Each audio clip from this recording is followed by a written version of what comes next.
उसके बाद में बीएचयू को ट्रांसफर कर दिया गया था। तो इसका उत्तर भी आपका बिल्कुल सही है।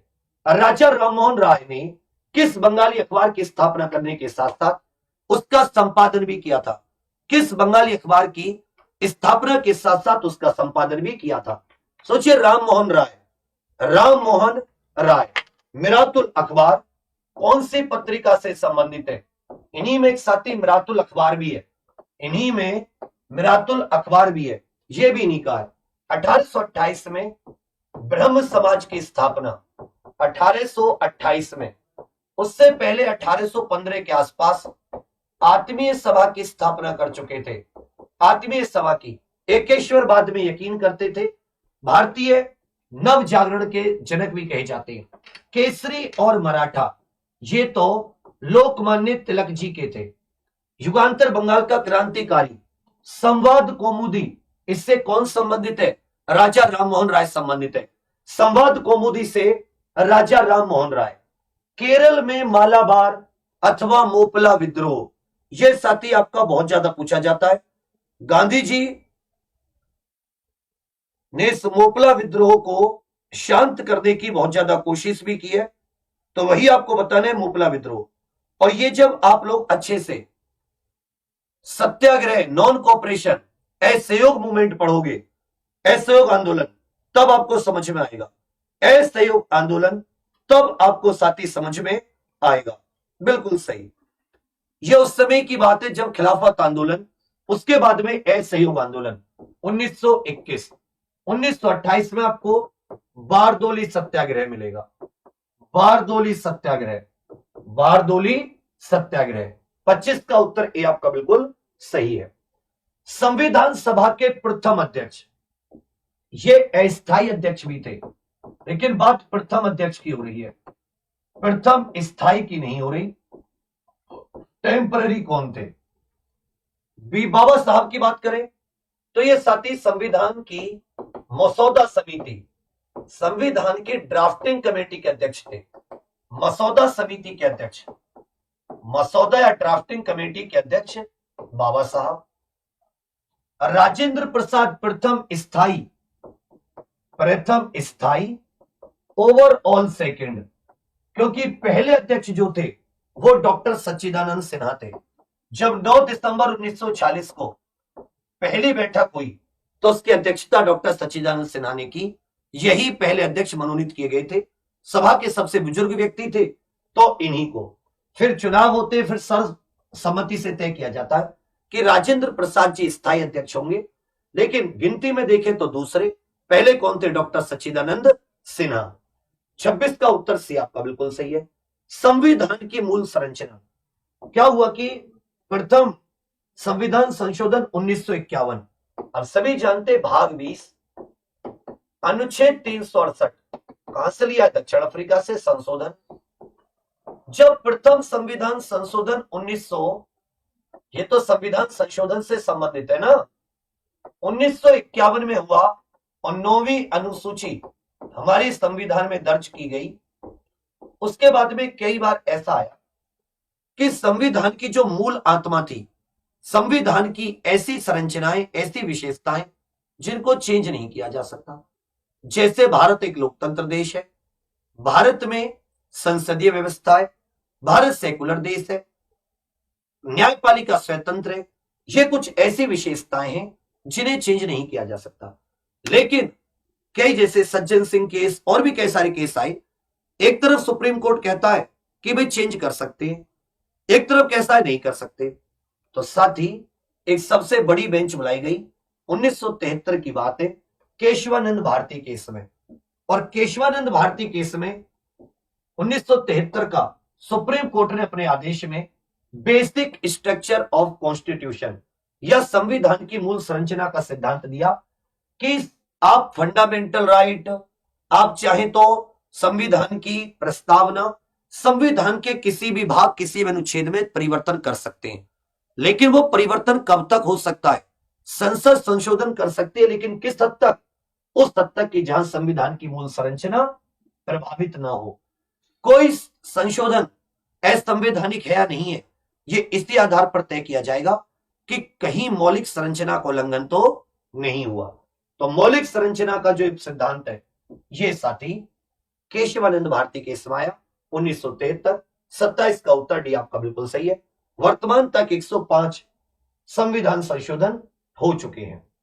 भारतीय संविधान में शामिल नीति निदेशक तत्व, ये राज्य के लिए सलाहकारी है, राज्य के लिए सलाहकारी एडवाइजरी है। जो राज्य है वो हमारे कल्याणकारी राज्य है। भारत को कल्याणकारी राज्य बनाने के लिए, भारत को कल्याणकारी राज्य बनाने के लिए इनके प्रकृति सलाहकारी है, एडवाइजरी है। इन्हें न्यायालय में नहीं जा सकते। हालांकि कुछ ऐसे डीपीएसपी भी हैं जो मौलिक अधिकारों से ज्यादा प्रभाव रखते हैं। कनाडा की बात करें तो राज्यपाल का पद, राज्यपाल की शक्तियां, मजबूत केंद्र, मजबूत केंद्र, मजबूत केंद्र इत्यादि कनाडा से। यहीं से आप देखोगे तो जो अवशिष्ट शक्तियां होती हैं वो केंद्र के पास होती हैं, अवशिष्ट शक्तियां केंद्र के पास। अमेरिका से हमने मौलिक अधिकार लिए। वाइस प्रेसिडेंट राज्यसभा के सभापति होते हैं, राष्ट्रपति स्वतंत्र न्यायपालिका, राष्ट्रपति पर ये अभी महाभियोग इत्यादि। ग्रेट ब्रिटेन की बात करें तो यहां से हमने सिंगल सिटीजनशिप, एकल नागरिकता, द्विसदनीय संसद, लॉ, रूल ऑफ लॉ, कानून का शासन, ये सारी चीजें। तो याद रखिएगा आयरलैंड से हमने डीपीएसपी लिए। आयरलैंड से हमने लिया कि जो 12 राष्ट्रपति राज्यसभा में सदस्य मनोनीत करते हैं, उनकी बात भी हमने आयरलैंड से ली। संवर्ती सूची की बात भी हमने आयरलैंड से ली। 28 का उत्तर सी आपका बिल्कुल सही है। 28 का उत्तर सी आपका बिल्कुल सही है। 28 का उत्तर सी आपका बिल्कुल सही है, आयरलैंड। 29, सिक्किम कब भारत का एक राज्य बना? सिक्किम कब भारत का एक राज्य बना? सिक्किम कब भारत का एक राज्य बना? सबसे पहले अनुच्छेद 2 के तहत एसोसिएट राज्य बना। उसके अगले ही साल यह पूर्ण रूप से भारत का राज्य बना है। यह पूर्ण रूप से भारत का राज्य। सिक्किम भारत का एक राज्य है। सिक्किम की केवल एक राज्य से सीमा टच करती है। सिक्किम की सीमा केवल एक राज्य से, पश्चिम बंगाल से। 3 देश, नेपाल, भूटान और चीन, तिब्बत। लेकिन भारत के केवल एक राज्य पश्चिम बंगाल से सीमा टच करती है। 1975 में सिक्किम भारत का एक राज्य बना था। 1975 में सिक्किम भारत का एक राज्य बना था।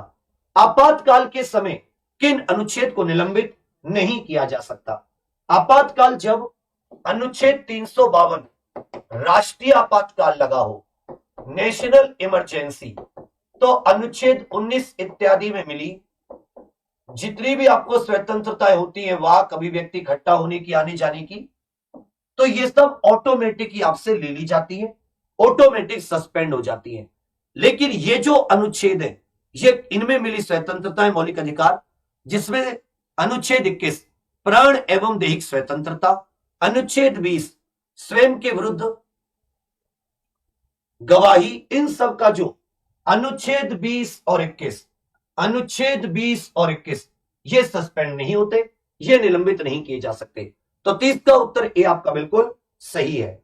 31, केंद्रीय बजट को वार्षिक वित्तीय विवरण, बजट शब्द का यूज संविधान में कहीं नहीं किया गया। उसके स्थान पर आप देखोगे annual financial statement, annual financial statement की बात कही गई है। उसके स्थान पर किसकी बात कही गई है? एनुअल फाइनेंस स्टेटमेंट की बात कही गई है। एनुअल फाइनेंस स्टेटमेंट की बात कही गई है। आपको यही बताना है, जिसमें आप इसे बजट भी कह सकते हो, जिसे आप साथी बजट भी कह सकते हो। तो याद रखिएगा अनुच्छेद 112, अनुच्छेद 112 वार्षिक वित्तीय विवरण या फिर बजट से संबंधित है, बजट से संबंधित है। स्वतंत्र भारत का पहला बजट आर षणमुखम चिट्टी, जो कि भारत के पहले वित्त मंत्री थे, उनके द्वारा। भारत के राष्ट्रपति के महाभियोग की प्रक्रिया संविधान के किस अनुच्छेद में निहित है? महाभियोग की प्रक्रिया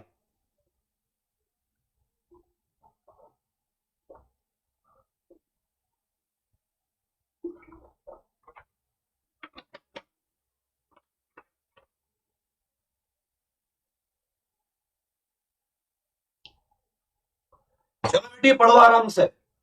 अनुच्छेद 61 महाभियोग की प्रक्रिया किसमें है? अनुच्छेद 61 अमेरिका से हमने इसको लिया है। भारत की संचित निधि से धनराशि व्यय की जा सकती है। भारत की जो संचित निधि है, ये 2-3 प्रकार के फंड होते हैं।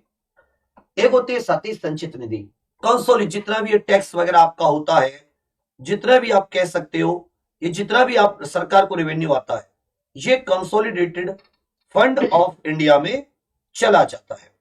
कंसोलिडेटेड फंड ऑफ इंडिया में चला जाता है। ऐसे कंटिंजेंसी फंड होता है। ऐसे क्या होता है साथी? कंटिंजेंसी फंड होता है। ऐसे क्या होता है? कंटिंजेंसी फंड होता है। तो अच्छे से याद रखिएगा, कंटिंजेंसी फंड होता है। अब यहां पर आप लोग थोड़ा सा ध्यान दीजिएगा। कंटिंजेंसी फंड भारत का जितना भी रेवेन्यू है इसमें आएगा। भारत का अनुच्छेद 266(1), अनुच्छेद 266(1). अब जब यहां से आपको कोई धन निकालना है तो आप बताओगे ना कि भाई आपको धन चाहिए किसमें, आपको धन का खर्चा कहां करोगे। जब आप ये बताओगे तो आप उन्हें वार्षिक अपना बजट दोगे कि अनुमानित रूप से जी हम ये खर्चा करेंगे। जब आप बजट लोगे तो बजट को आप कहां से पास कराओगे? तो आपने देखा होगा बजट संसद में आता है, तो याद रखिएगा संसद की मंजूरी से खर्चा करते हैं। कंसोलिडेटेड जितने भी रेवेन्यू इत्यादि है सब कंसोलिडेटेड। राष्ट्रपति की अनुमति अथवा सहमति से ये आपातकालीन कंटिंजेंसी फंड जो है इससे खर्चा किया जा सकता है। कंटिंजेंसी फंड ऑफ इंडिया ये इनके अधीन होता है। 33 का उत्तर भी आपका बिल्कुल सही है। संसद की मंजूरी से संचित निधि से धनराशि व्यय की जा सकती है। कैग तो इस बात की जांच करता है कि जो धनराशि व्यय की गई थी वो जो जिस चीज के लिए मांगी गई थी उसमें लगी या नहीं लगी। नीति आयोग के प्रथम अध्यक्ष कौन थे? नीति आयोग के फर्स्ट चेयरमैन कौन थे?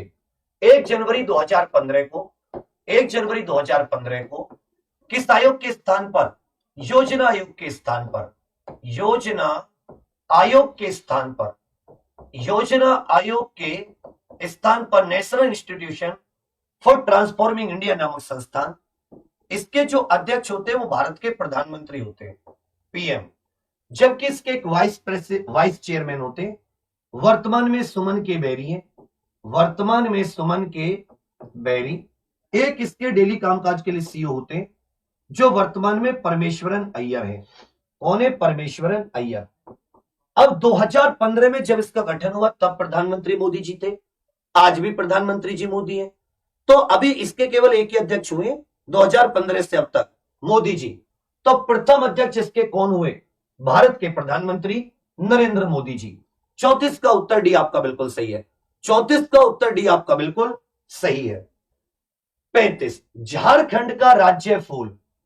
झारखंड का राज्य, सोचते हो आपको लगता है कि यार झारखंड तो यह राज्य फूल पशु पक्षी ये थोड़ी ना पूछे जाते हैं।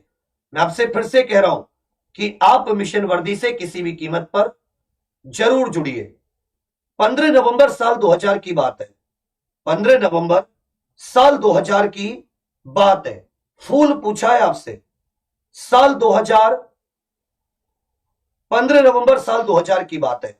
झारखंड राज्य का गठन होता है, राजधानी रांची बनती है, जहां पर भगवान बिरसा मुंडा जी का एयरपोर्ट है। भगवान बिरसा मुंडा जी का एयरपोर्ट है। उसी बात में आप झारखंड, कर्नाटक और केरल, इनका राजकीय पशु देखोगे। झारखंड, कर्नाटक और केरल, झारखंड, कर्नाटक और केरल, इनका राजकीय पशु देखोगे तो इनका स्टेट एनिमल हाथी हो जाता है। लेकिन हमसे ना पशु पूछा, ना पक्षी पूछा, ना पेड़ पूछा, फूल पूछ लिया। कमल हो जाता है कर्नाटक का। कमल किसका हो जाता है? कर्नाटक का। ठीक है भैया। पलाश होता है, क्या होता है? पलाश। तो याद रखिएगा झारखंड और उत्तर प्रदेश, यूपी का भी पलाश होता है। झारखंड और उत्तर प्रदेश का राजकीय फूल पलाश होता है। झारखंड और उत्तर प्रदेश का राजकीय फूल पलाश। भारत में राज्य पुनर्गठन आयोग की स्थापना कब हुई थी? राज्य पुनर्गठन आयोग की स्थापना जीबी पंत, फजल अली, एचएम कुंजरू, ये कुछ करके लोग थे, 3 लोगों का था स्टेट रीऑर्गेनाइजेशन एक्ट, कमीशन 1955 में रिपोर्ट दी। इसी रिपोर्ट को लागू करने के लिए सरकार 7वां संविधान संशोधन 1956 से लेकर आई।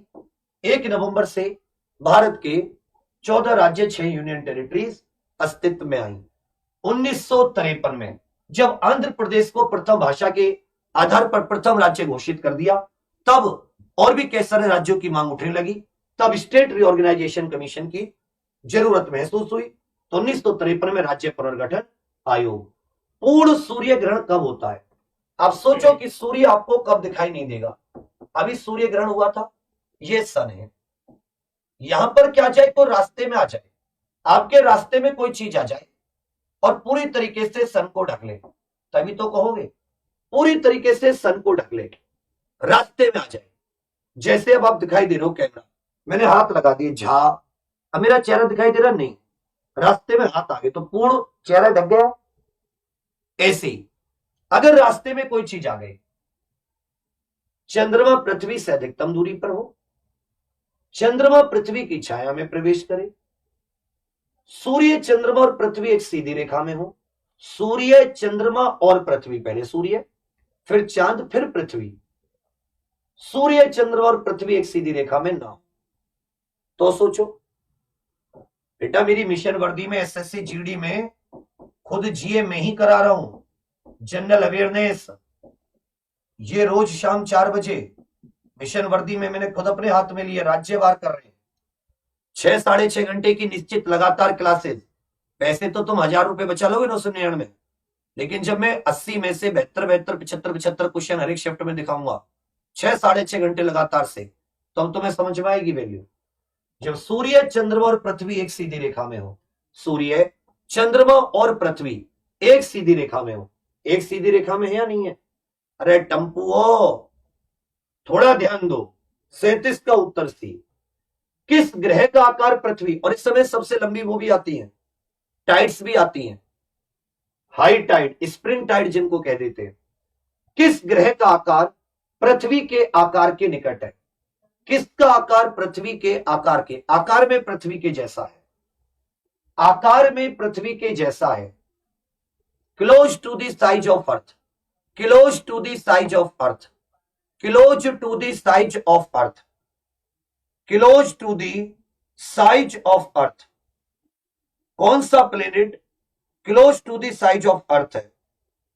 Close to the size of earth है।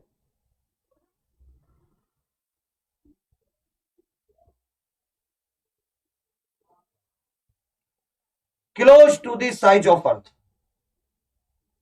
जैसे हमारा 6371 रेडियस है, यहां 6052 किलोमीटर इनका रेडियस है। इसको सबसे चमकीला तारा, यह सबसे गर्म ग्रह, शाम और सुबह, भोर का तारा, शाम का तारा, इवनिंग स्टार, मॉर्निंग स्टार, सबसे चमकीला H2SO4 के यहां पर बादल पाए जाते हैं। सबसे गर्म भी है, लाइट को सबसे ज्यादा रिफ्लेक्ट करता है, पृथ्वी के सबसे पास भी है और आकार में भी। शुक्रयान भारत यही भेजना चाहता है, वीनस, जिसको शुक्र ग्रह कहते हैं, जिसको शुक्र ग्रह कहते हैं। तो याद रखिएगा, पृथ्वी के आकार का वीनस होता है। 38 का उत्तर सी आपका बिल्कुल सही है। विषुव एक वर्ष में कितनी बार आता है? इक्विनॉक्स, दिनों रात बराबर, दिनों रात बराबर। थ्योरी के हिसाब से दिनों रात बराबर, प्रैक्टिकली देखोगे तो दिन 4 मिनट नॉर्मली बड़ा ही होता है। प्रैक्टिकली दिन 4 मिनट बड़ा होता है, 4 मिनट बड़ा। तो दिनों रात एक तो अभी सितंबर में 23 सितंबर, 23 सितंबर, जिसको शरद विषुव, ऑटमनल इक्विनॉक्स, ऑटमनल इक्विनॉक्स। एक 22 मार्च, जिसे स्प्रिंग या वसंत विषुव बोलते हैं, स्प्रिंग इक्विनॉक्स। तो साल में कितनी बार आता है? सर साल में 2 बार आता है। कितनी बार आता है? 2 बार आता है, दिन और रात बराबर। लेकिन प्रैक्टिकली दिन 4 मिनट बड़ा होता है। किसकी वजह से? वायुमंडलीय अपवर्तन, एटमॉस्फेरिक रिफ्रैक्शन की वजह से। 39 का उत्तर भी आपका बिल्कुल सही है। नियाग्रा फॉल, ये किसकी सीमा पर? जैसे एंजल फॉल्स सबसे ऊंचा 979 मीटर, ये आपका वेनेजुएला में स्थित है। वैसे आपसे पूछा है नियाग्रा फॉल किसकी सीमा पर स्थित है? नियाग्रा फॉल किसकी सीमा पर स्थित है? यह दुनिया के सबसे ऊंचे झरने, बहुत बढ़िया तरीके से हम लोग साथी इसको पढ़ के चलेंगे, हम लोग इसको पढ़कर चलेंगे। बिल्कुल सही, नियाग्रा फॉल ये एक्चुअल में 3 वाटरफॉल का समूह है। यहां पर कुल मिला के 3 वाटरफॉल आते हैं, कुल मिला के 3, जिसमें हॉर्स शिशु ये सबसे बड़ा है, हॉर्स शिशु सबसे बड़ा है। उसके अलावा अमेरिकन और ब्राइडल ये 3 है, हॉर्स शिशु ये सबसे बड़ा है, ब्राइडल और अमेरिकन, ब्राइडल और अमेरिकन। इसमें अमेरिकन और ब्राइडल ये अमेरिका वाले क्षेत्र में पड़ते हैं, हॉर्स शिशु कनाडा वाले क्षेत्र में। 3 वाटरफॉल का समूह है कनाडा और अमेरिका की सीमा पर। कनाडा और अमेरिका की सीमा, अमेरिका का न्यूयॉर्क स्टेट, 40 का उत्तर है आपका बिल्कुल सही है, अमेरिका का न्यूयॉर्क। 3 है, हॉर्स शिशु सबसे बड़ा, ब्राइडल और अमेरिका। तो अमेरिका और यूएसए की, कनाडा और यूएसए की सीमा पर। रेगिस्तान मरुस्थल कहां पर है? भाई वाह, ये मेरी कॉपी का, मेरे नोट्स का क्वेश्चन। भाई इस क्वेश्चन को देख के मेरा दिल ना बाबू रोने का सा मन कर गया मुझे। रेगिस्तान मरुस्थल का नाम ही रेगिस्तान है। देखिए जो आपका थार मरुस्थल है, जिसे ग्रेट इंडियन डेजर्ट बोलते हैं, इसको पाकिस्तान में चोलिस्तान डेजर्ट भी कहा जाता है। इसे साथ ही पाकिस्तान में चोलिस्तान डेजर्ट भी कहा जाता है। इसी प्रकार एक रेगिस्तान नाम का डेजर्ट अफगानिस्तान में होता है। पाकिस्तान का चोलिस्तान, थार डेजर्ट को चोलिस्तान कह दिया जाता है, चोलिस्तान। कोई मुझसे अफगानिस्तान पढ़े तो मैं पढ़ाता हूं, और ये मैं ही पढ़ाता हूं, ये किताबों में नहीं है, देख लेना। क्यों? कारण क्या है कि प्रीवियस ईयर से एक चीज को मैच कराने का जुनून। कंधार और हेलमंड प्रांत में पड़ता है। इस रेगिस्तान का नाम ही रेगिस्तान है, जैसे पानी को पानी कहते हैं तो पानी कहां मिलता है, तो ऐसे रेगिस्तान नाम इसका है। रेगिस्तान मरुस्थल ये अफगानिस्तान में है। चोलिस्तान थार डेजर्ट का नाम ये पाकिस्तान में है। 41 का उत्तर है आपका बिल्कुल सही है। यूरोप की सबसे लंबी नदी, कैस्पियन सागर में इसका मुहाना है, कैस्पियन सागर में इसका मुहाना। ये कहां जाके मिलती है? कैस्पियन सागर, दुनिया की सबसे बड़ी झील, कैस्पियन सागर दुनिया की सबसे बड़ी झील।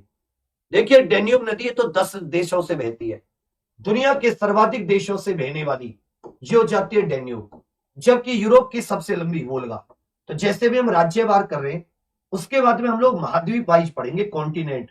पठार से लेकर वहां पर पाए जाने वाले स्ट्रेट, जलडमरू मध्य, वहां पाए जाने वाले वाटरफॉल से लेकर झील से लेकर नदियां से लेकर पर्वत से लेकर अन्य जितनी भी महत्वपूर्ण चीज है, रेगिस्तान, ये सब आप पढ़ोगे। मिशन वर्दी एसएससी जीडी, रोज शाम 4 बजे मेरे साथ। 42 का उत्तर सी वोल्गा आपका बिल्कुल सही है। जब बैरोमीटर की रीडिंग अचानक घट जाए तो मौसम कैसा होगा? अब सभी जानते हैं बैरोमीटर एयर प्रेशर, वायु दाब को मेजर करता है। अब गर्मी पड़ रही है बहुत ज्यादा, गर्मी बहुत ज्यादा, देखो मौसम बता रहा हूं कैसा होगा।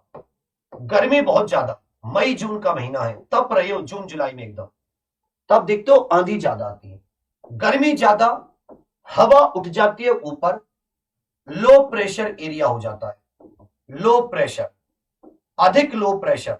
इस लो प्रेशर को भरने के लिए आसपास से जो एयर होती है वो इस तरह भागती है। जितना ज्यादा लो प्रेशर होगा, जितनी ज्यादा गर्मी होगी, उतना ज्यादा लो प्रेशर, जितना ज्यादा लो प्रेशर होगा उतनी तेजी से हवा इस इलाके में आएगी, और जितनी तेजी से हवा आएगी आंधी लाएगी। तो याद रखिएगा, मौसम बेहद तूफानी हो जाएगा, मौसम बेहद तूफानी हो जाएगा। जब आंधी, आज कुछ तूफानी करते हैं, आज कुछ तूफानी करते हैं, पता नहीं कैसे नहीं हो रही अभिनंदन सर की, होनी तो चाहिए थी। ओहो, अभी गुरुजी की वो है, क्या बोलते हैं, एनिवर्सरी मना रहे हैं, मुझे याद आई, क्लास तो लगनी चाहिए थी, पता नहीं कैसे नहीं लगी। 43 का उत्तर डी आपका बिल्कुल सही है, 43 का उत्तर डी आपका बिल्कुल सही है, 43 का डी। कौन सी जल संधि अंडमान और निकोबार को अलग करती है? कौन सी जल संधि अंडमान और निकोबार, अंडमान और Nicobar, Hindenburg 10 degree, 9 degree, 8 degree. तो देखो एक बात तो क्लियर है भैया, कि जो 8 डिग्री चैनल होता है ये तो अपने इधर पाया जाता है, मिनिकॉय और मालदीव को अलग करता है। मिनिकॉय और साथ ही मालदीव को अलग करता है, मिनिकॉय और मालदीव को अलग करता है। क्लियर है?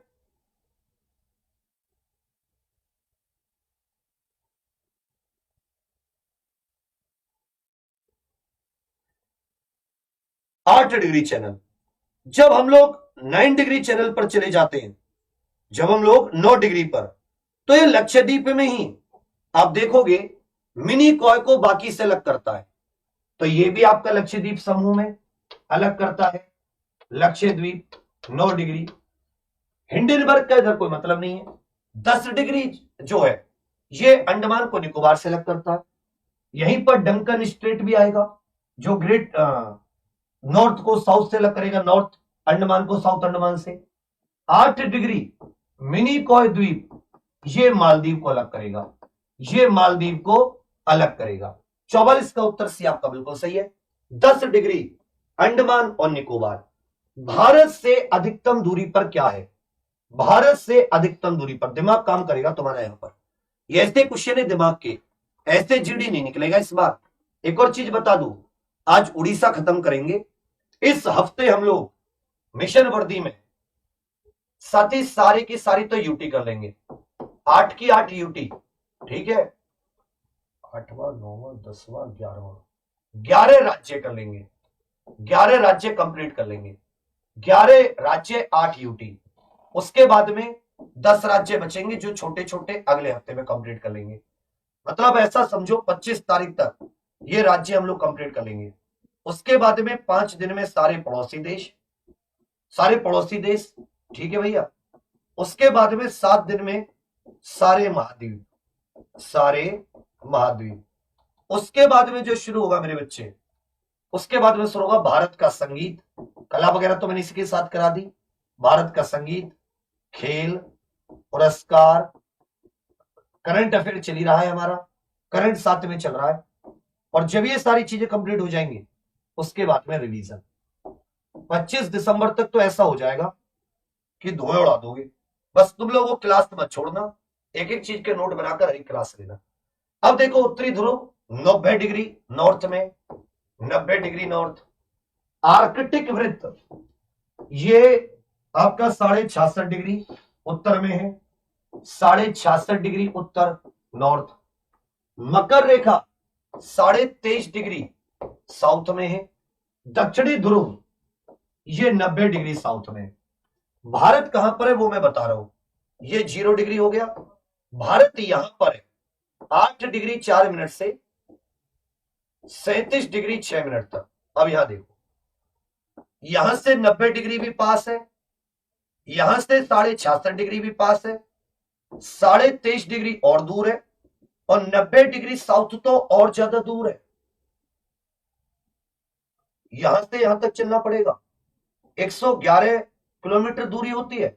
8 और 90 में सबसे ज्यादा कितनी? आपको 72, 82 और 8 ही तो 90 होते हैं।